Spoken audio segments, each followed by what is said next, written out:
Bonjour à toutes et bonjour à tous, ici c'est Marie de B et aujourd'hui on se retrouve pour un nouveau numéro des News de Marie.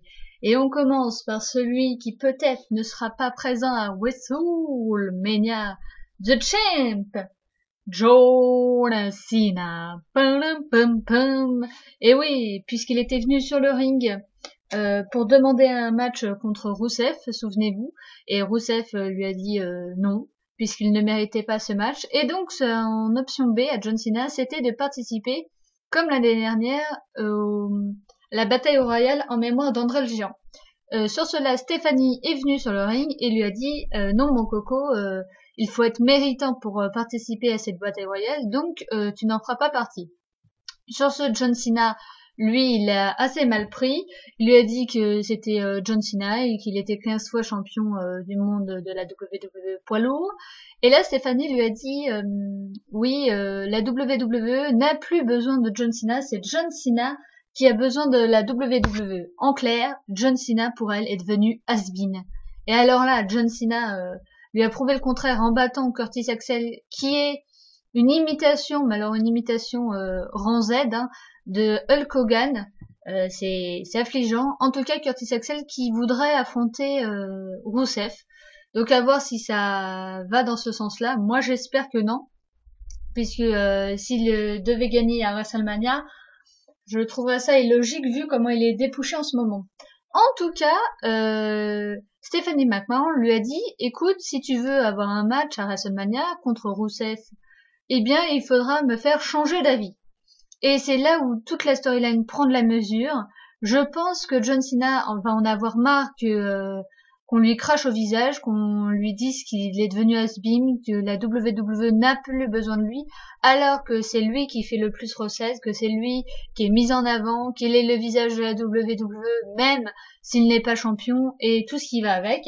Le public était du côté de Stephanie McMahon en faisant un yes movement, donc ça s'arrange pas de ce côté-là, le public en a marre de John Cena, donc il faudrait qu'il se bouge un petit peu les fesses, et j'ai un peu l'impression qu'il est un petit peu coincé dans son passé à nous rappeler qu'il était 15 fois champion. Ben oui John, ça c'était avant, maintenant faut se concentrer maintenant et sur le futur, et prouver que t'en es encore sur la pédale et que tu es toujours au taquet comme on dit, et voilà, moi je pense, je vous le dis, je le sens bien, John Cena va être plus concentré que jamais, et pourquoi pas reperdre à WrestleMania pour nous faire enfin le heel turn qu'on attend tous.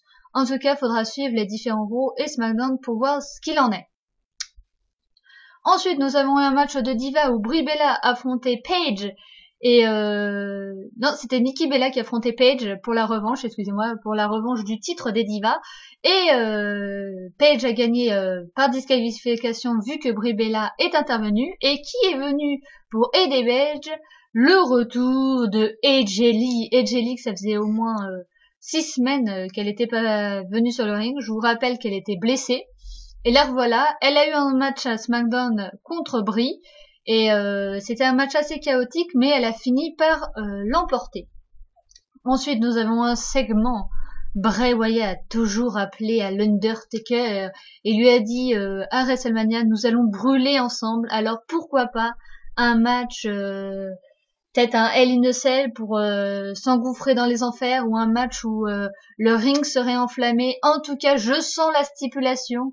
Le point négatif, c'est que l'Undertaker n'a toujours pas répondu, alors qu'il reste une vingtaine de jours avant WrestleMania, mais Bray Wyatt, lors de SmackDown, nous a dit qu'à Raw, nous aurons une surprise.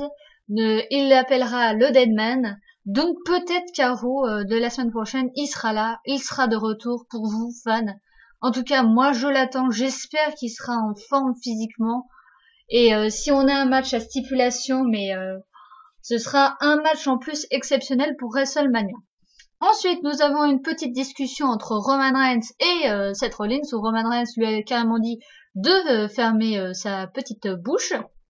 Et nous avons ensuite un match entre les deux, et c'est Seth Rollins qui a gagné grâce à l'intervention de Randy Orton. Randy Orton qui avait bloqué le pied de Roman Reigns pendant que l'arbitre regardait JJ Security.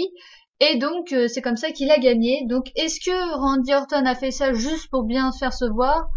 En tout cas, ça ne m'étonnerait pas parce qu'il était intervenu un peu plus tôt dans la soirée avec James Todd, le Daily Show de James Todd, et James Todd a pu frapper dans les parties intimes de Seth Rollins à cause ou grâce à l'intervention de Randy Orton. Ça, c'est selon votre point de vue.